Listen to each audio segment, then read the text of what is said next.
Welcome back, my friends. The news today is that Stellantis CEO Carlos Tavares says that a $25,000 Jeep EV coming to the US very soon. Stellantis plans to offer a $25,000 all-electric Jeep vehicle in the US very soon to better attract mainstream consumers amid slower-than-expected EV adoption, CEO Carlos Tavares said. Stellantis currently offers an all-electric version of its Avenger SUV in Europe, starting at about €35,000. The importance of an affordable EV has grown more apparent as Chinese automakers like BYD and NIO grow their sales outside of China. But before we get into all of that, I would like to thank everyone who views my videos. If you would like to support the channel, please see the link to buy me a coffee in the video description below. And please hit the like button and leave me a comment below. I would love to hear from you. Please subscribe and hit the bell icon so that you are notified of upcoming videos when they are released. Stellantis plans to offer a $25,000 all-electric Jeep vehicle in the US very soon to better attract mainstream consumers amid slower-than-expected EV adoption, CEO Carlos Tavares said Wednesday.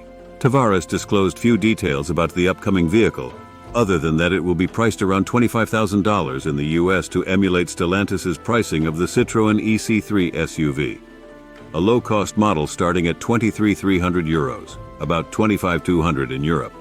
In the same way we brought the €20,000 Citroën EC3, you will have a $25,000 Jeep very soon, he said Wednesday during a Bernstein investor conference. We are using the same expertise because we are a global company, and this is totally fluid across the engineering world of Stellantis. Stellantis currently offers an all-electric version of its Avenger SUV in Europe, starting at about €35,000, about $37,800, according to its website.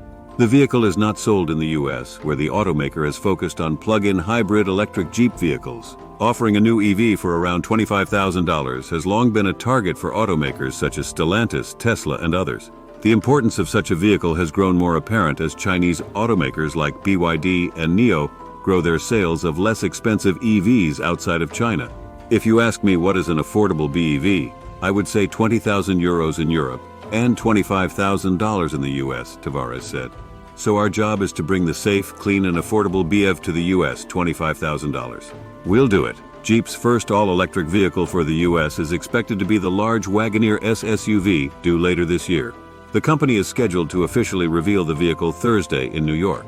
A Jeep Wrangler-inspired off-road vehicle called the Recon also is expected as soon as this year. Tavares said Wednesday the company expects to achieve cost parity between its all-electric vehicles and traditional internal combustion engine vehicles in the next 3 years max to better compete against the growing China invasion of affordable EVs. It's a very challenging period, very chaotic, very Darwinian, Tavares said regarding the Chinese competitors' EV transition and potential consolidation of the automotive industry. We are in the storm, and this storm is going to last a few years. Tavares' comments come amid increasing geopolitical tensions surrounding China-made electric vehicles in the US, Europe, and other regions. Many in and around the automotive industry fear the less expensive China-made vehicles will flood the markets, undercutting domestic-produced EVs.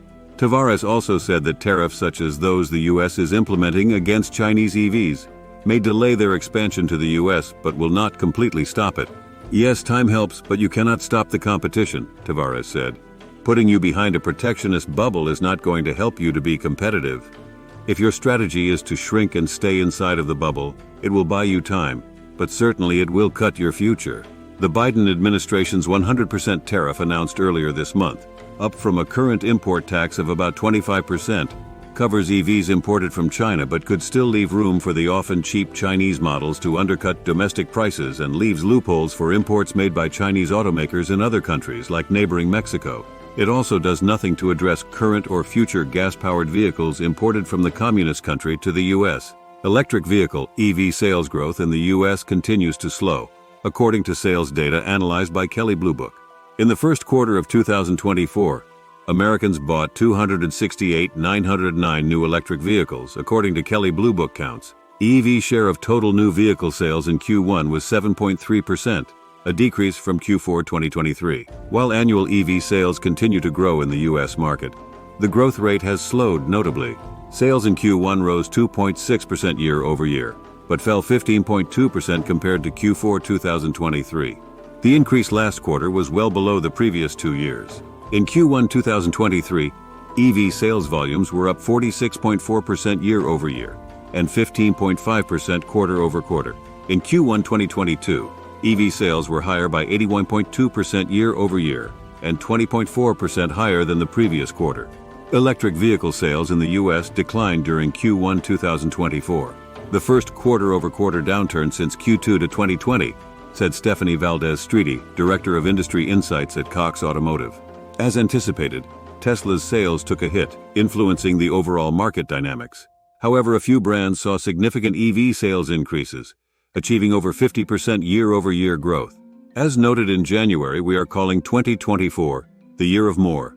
More new products, more incentives, more inventory, more leasing, and more infrastructure will drive EV sales higher this year. Even so, we'll continue to see ups and downs as the industry moves towards electrification. Analysts at Cox Automotive had expected a slowdown in EV sales growth. Segment growth typically slows as volume increases. This is certainly true with the market leader Tesla, which reported notably lower global deliveries in Q1 2024. According to Kelley Blue Book estimates, Tesla sales in the U.S. were down 13.3% year-over-year, well below the typical double-digit growth that had become routine with the Tesla brand. Tesla's share of the electric vehicle market in Q1 2024 was 51.3%, down from 61.7% 1 year earlier. Though the overall year-over-year growth was minimal in Q1, 9 manufacturers recorded more than 50% year-over-year growth in EV sales. BMW, Cadillac, Ford, Hyundai, Kia, Lexus, Mercedes, Rivian, and VinFast. Notably, lower prices have supported EV sales volume in the U.S., particularly for key Tesla models. The average transaction price for a new EV in Q1 was $55,670, a 9.0% decrease compared to Q1 2023 and down 3.8% quarter-over-quarter. Tesla's average transaction price was $52,315 in Q1, down roughly 13.5% year-over-year. However, lower prices did not generate higher volume. Many automakers have followed Tesla's lead and slashed prices. Incentive spending on EVs has increased notably in the past year, another sign of slowing demand.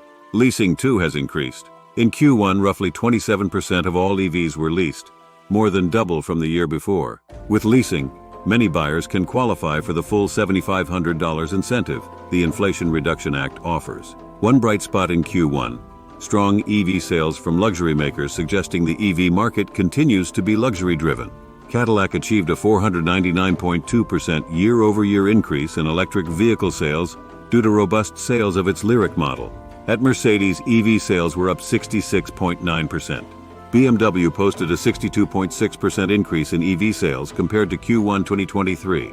At Audi, Q1 EV sales grew 28.8% year-over-year.